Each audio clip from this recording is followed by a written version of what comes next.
Good morning and good evening, everyone. My name is Shubhendu Sharma. I'm based in Bengaluru in India. And today I'm going to talk to you about something that we make artificially, but with human intervention, we are able to reach a stage where we are making these forests as natural as they can be. The picture of the forest that you see on your screen is a 2-year-old forest. And I'm going to talk to you about how do we make these forests uh, in a small period of time, 2 to 3 years. So let's first understand why it is important for us to make these forests. Now, if you look at the story of human evolution, most of the habitable world today around us, most of the places where we live, used to be forest a long time ago. And the reason why we evolved in a forest as a civilization, as a race, as a species, is because all the essentials of human life, whether it's clean air, fresh water, healthy, nutritious food, fruits, comes from these forests. And the human habitat has been always around us in a way that forests were part of our life. Forests was the kind of ecosystem that we were so much dependent on that we were never cut off from all the other 8.4 million species present on this planet.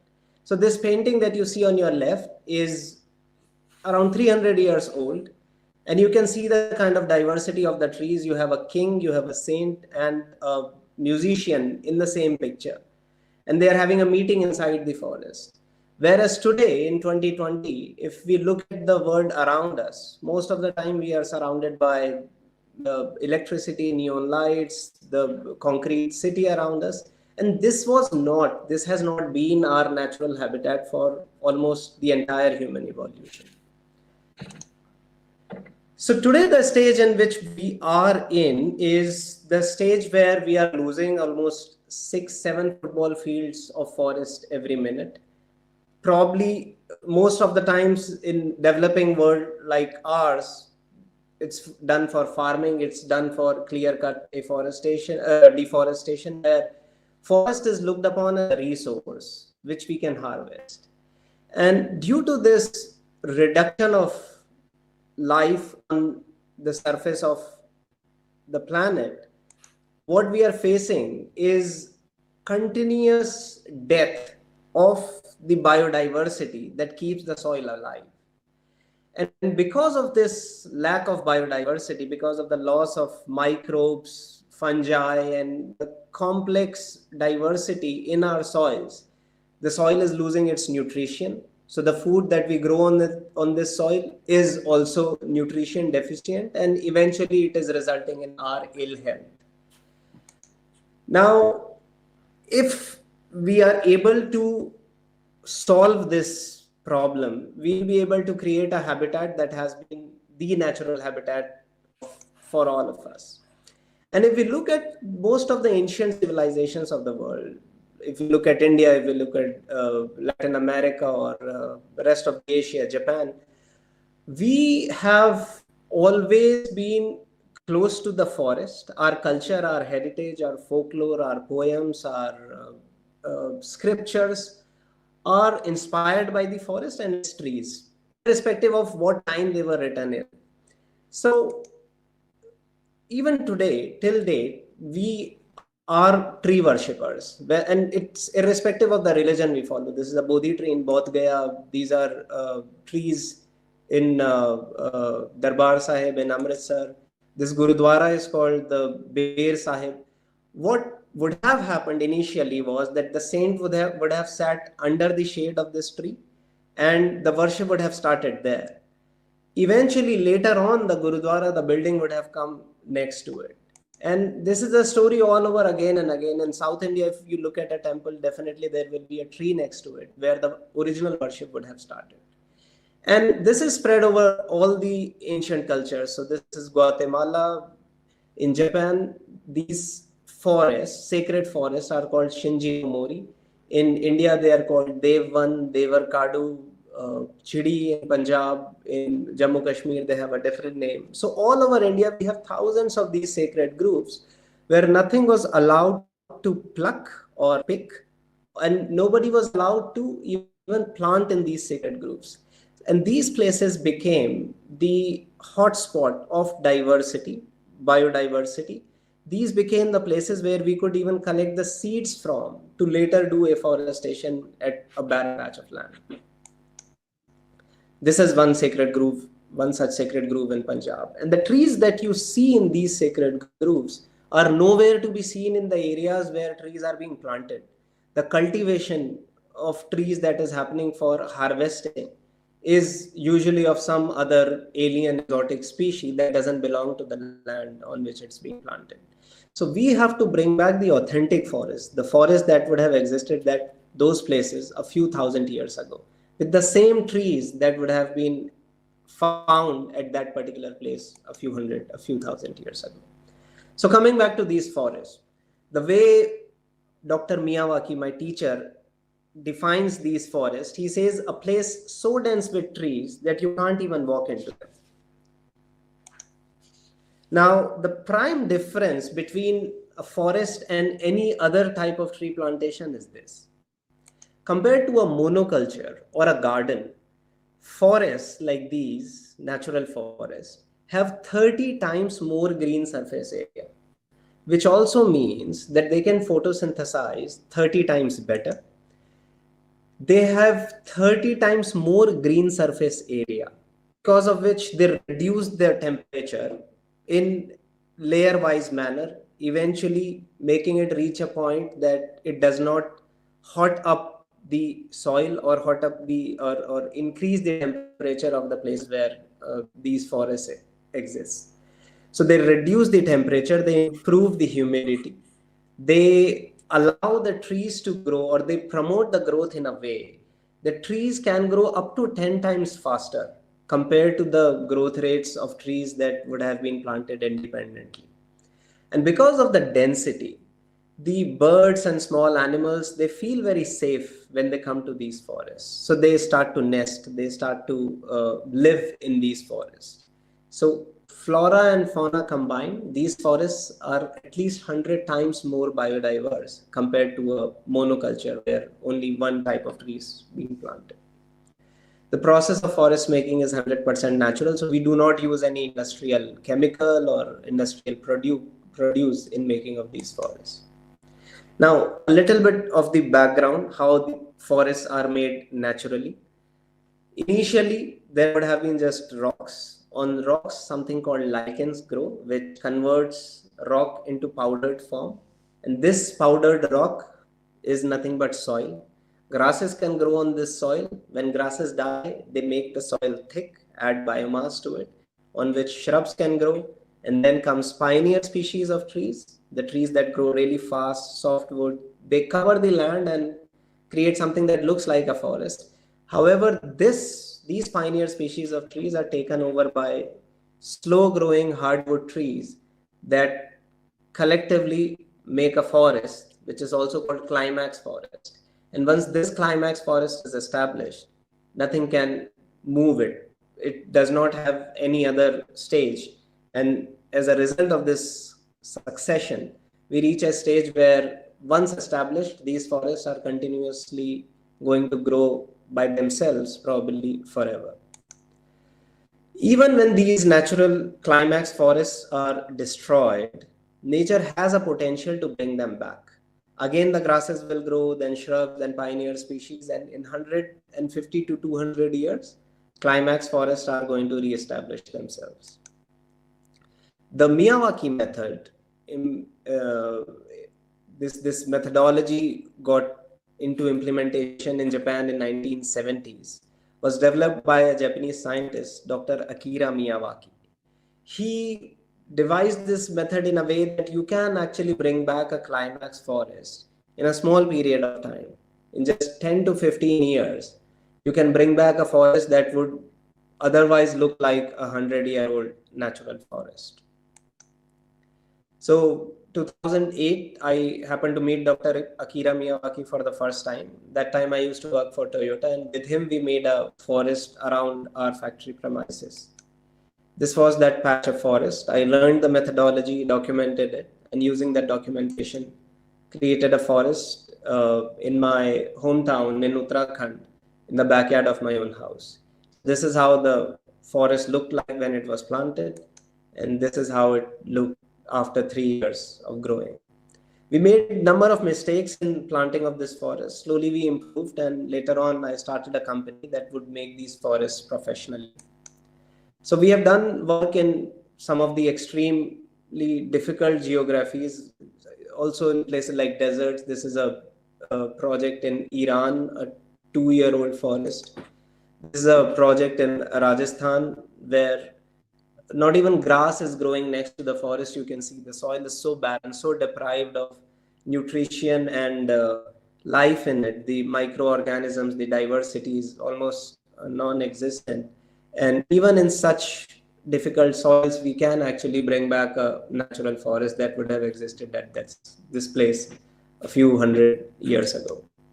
This is the Bengaluru airport, the city where I live. And in 2017, we made a forest around the airport office. Now it has grown so dense that you can't even see the office building through the forest. And these are the kind of ecosystems that can be made on extremely bad or soil that has been deprived of all the nutrition. This forest was planted not on the topsoil, but on the soil that was excavated from 15 feet below the surface. And otherwise, even the grass won't grow in this soil. But if we follow the proper technique, we can actually bring back forests even on such barren soils. This is again another picture of Bengaluru airport, and you can see how people have started parking their cars and bikes under the shade of these trees.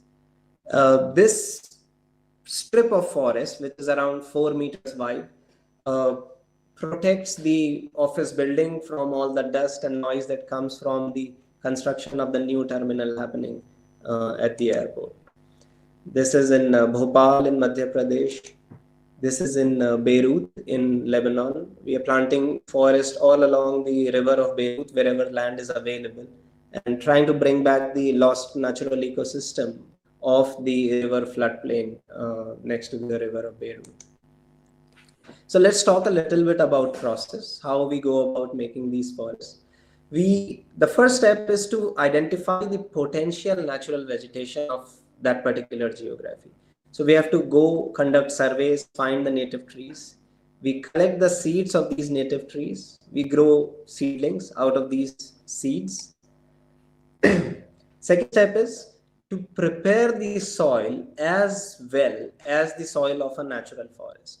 So we dig the soil till depth of 1 meter, and we mix 3 different types of biomasses in it. One is for nutrition, second to improve its perforation capacity, and third to improve soil's water retention capacity. And these are the 3 properties you will always find in soil of a natural forest. We also add the microbes to the soil so that it can start to breathe again. The life comes back in the soil. So all the material that we mix in our soil, we introduce the microbes, the fungi, the mycelium, the mold that grows on the surface of the forest floor and in the soil of a healthy natural forest. We brew them in form of a compost tea or Jeevamrit and introduce them to our soil.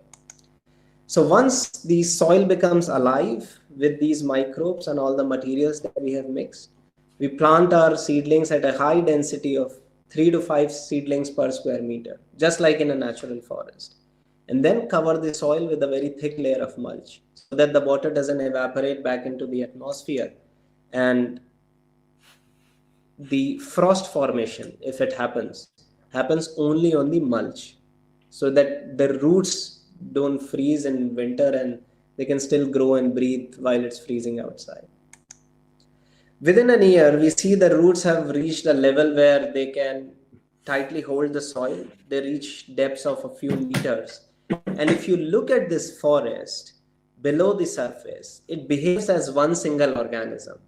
These are not independent trees, but trees that are dependent on each other. They are connected with each other through this dense network of roots. And this is how the natural forest grows, as one single organism. On the surface, the soil keeps itself covered with all the leaves that fall, and this thick foliage protects the soil from getting the water evaporated.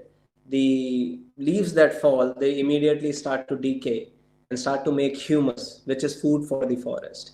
So this humus provides all the nutrition that the natural forest needs to grow, and the forest continues to grow.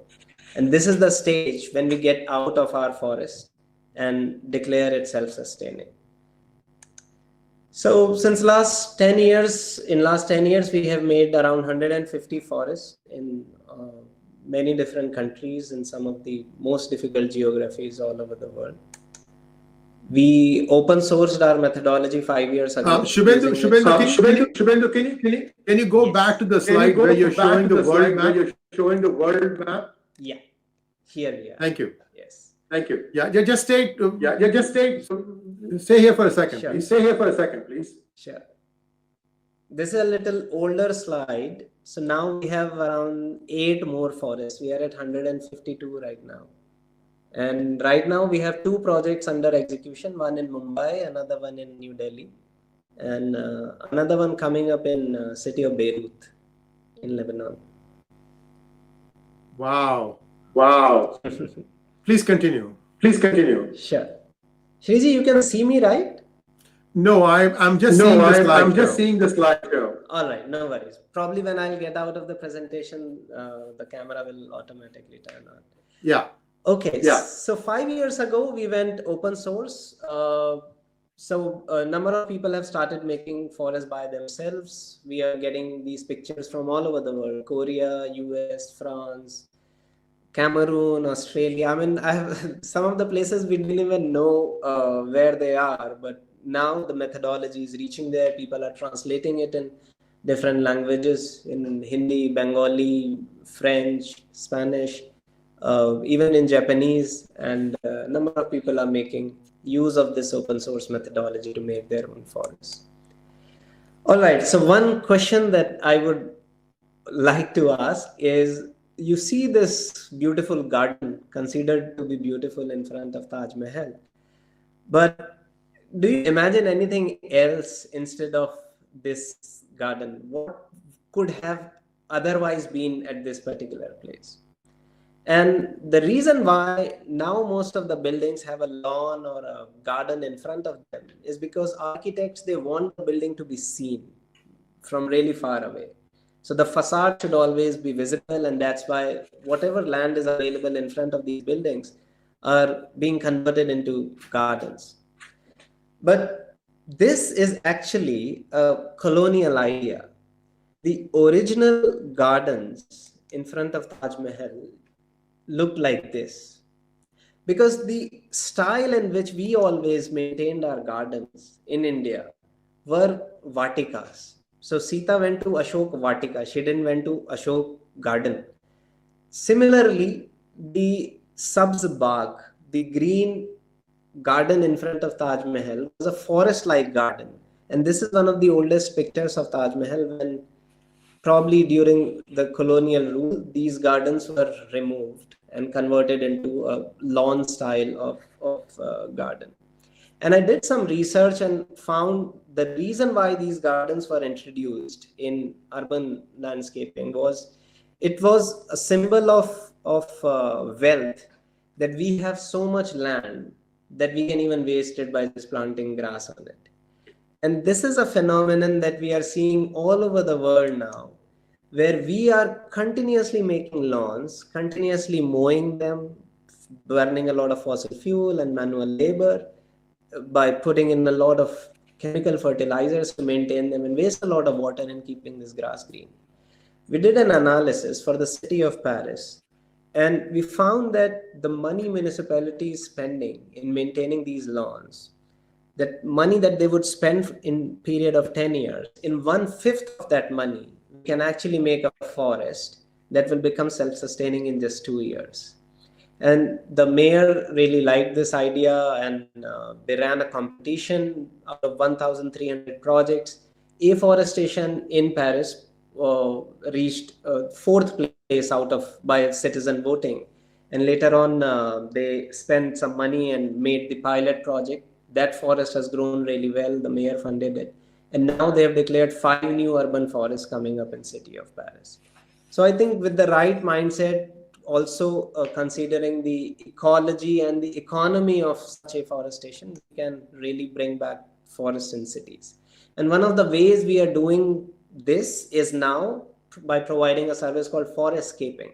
So we are providing a alternative to conventional landscaping and saying, okay, instead of landscaping, let's do forestscaping, where we integrate art, design, and forest, so that the human intervention, which is considered a negative thing when we talk about nature, ecology, and forest, should not be negative anymore. By installing artwork in our forest, we are creating a positive human intervention, and by designing them well, we are creating interactive forests where people can go in, they can jog, they can run, they can sit on the benches, enjoy the forest, they can meditate in these quiet zones, and we call them forests of well-being. So this is one of our ways of bringing forests back in our cities, in our urban landscape, and all the other places. So that was about it. Thank you very much.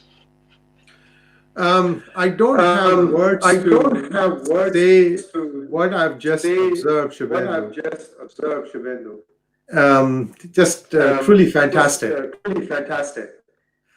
I have done Jivamrit, and I do use it for all my crops. I'm being slow because I'm getting my echo, and so are the viewers. So they're getting double emphasis now. That's okay. We'll finish it this way. I think the most important part of this was the fact that we got to see your presentation and your work.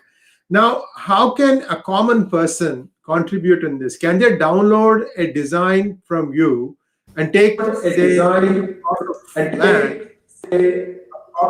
land and basically create their own sustainable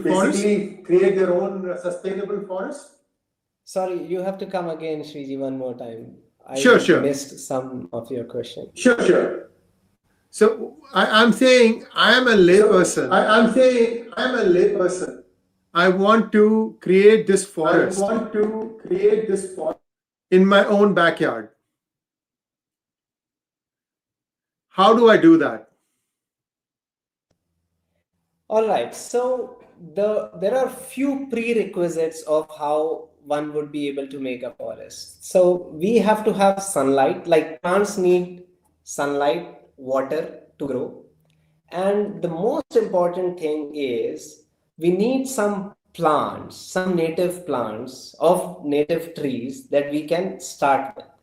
So right now in India, the biggest challenge that we face is availability of these native trees. So the number one thing that we should know about how to make these forests is what species of trees are native to the land wherever I want to make this forest. Otherwise, we may make a mistake of planting some exotic trees or whatever is available in the nursery, we'll just buy it and plant it. What we do is we sometimes go back to the natural forest, learn about the native trees, come back and ask the nurseries if they have these species available. So once we have these species with us, the prerequisites we will have is we have to have some land around, even in 10 square meters, around 100 square feet, you can actually make a really very tiny patch of forest. The room where I'm sitting right now, the window looks into a forest, into the canopy of a forest we have in our house. And second thing is you need water. You need to have a space which gets enough sunlight. So water, sunlight, and a space of around 100 square feet is also good enough. when we do it commercially, we do it in at least 1,000 square feet, but many people have just made such tiny forests all by themselves. So when we plant a forest, we need to know all the different layers in which the trees grow. So a shrub layer, a subtree layer, a tree layer, and a canopy layer. Because if we go like this, we'll be able to fill up the vertical space with greenery. And the vertical space which otherwise goes wasted if we just plant one layer will be filled up with green surface area of leaves, and it becomes an ecosystem which produces greenery out of nothing, out of the empty vertical space. So this is the main reason and the main difference between a tree plantation and afforestation, that you fill up the green vertical space. You fill up the vertical space with greenery, and then you and also you use the native trees to plant these forests.